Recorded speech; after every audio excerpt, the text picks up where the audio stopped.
Lusaka-based businessman Noble Mumbi has threatened to sue Zesco over a prepaid meter that is forcing him to spend 9,000 kwacha per month on electricity for his household. Mr. Mumbi is angered. Instead of resolving his complaint, the utility company has taken to justifying why his household's electricity consumption rate is so. Definitely, because the truth of the matter is that they will need to pay me back. And that's the reason they are trying to find a reason to justify so that they don't pay back. And this is what breaks my heart.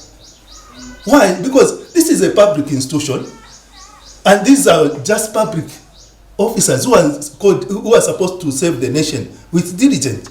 Now they are serving the institution so that they can have more allowances at the expense of the public. They want to drive posh cars as managers at the expense of the public. I'm complaining.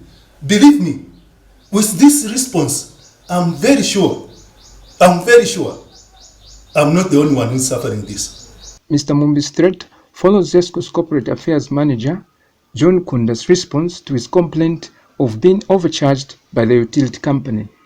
Let me emphasize, meters are a very standard gadget. They are an engineering gadget. Zesco cannot remotely tamper with a meter. You remember that ERB conducted an audit after several complaints from people that the units were finishing quickly. They conducted an independent audit and came up with a verdict that the meters were okay. And what had changed is that people were consuming more power because a lot of power was now available due to reduced load shedding hours. I still encourage our customers to switch and save, and it will make sure that their houses are properly wired by qualified engineers, so that some of the leakages are also attended to. But meanwhile, we shall engage the customer on a one-to-one basis to continue supporting them and working with them as we understand the complexity of their consumption patterns. Mr. Mumbi does not, however, buy the explanation by the utility company's corporate affairs manager.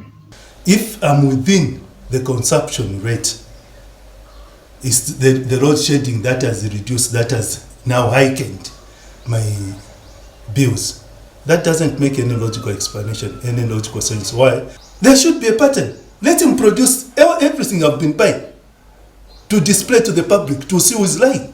Because I know what I'm talking about. It's truth. I know he's lying. And he can't justify a wrong thing. That's a public institution. A public institution should serve the public with sincerity.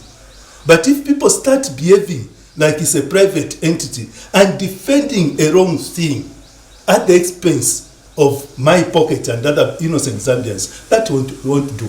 Because Zambia is for all of us and Zesco is for all of us. If him can afford to pay, let him come and get this meter and take it to his place. Because the truth of the matter is that they know when the regional manager, when I reported, the regional manager was the first to defend the wrong thing, to try and justify. No, it's because you have the geysers, you have the... I told him, listen, that is not a matter. I've had these geysers, I've had all these appliances from 2017. Print out my record. If I'm lying, print out my record and bring the cameraman and show it to the public. The Lusaka-based businessman, who has already written 2 letters to the Energy Regulation Board, does however have hope in the regulator and hopes the ERB will ensure his complaint against Zesco will not cross to the next month unresolved. Lazarus Sichula, Muvi TV News.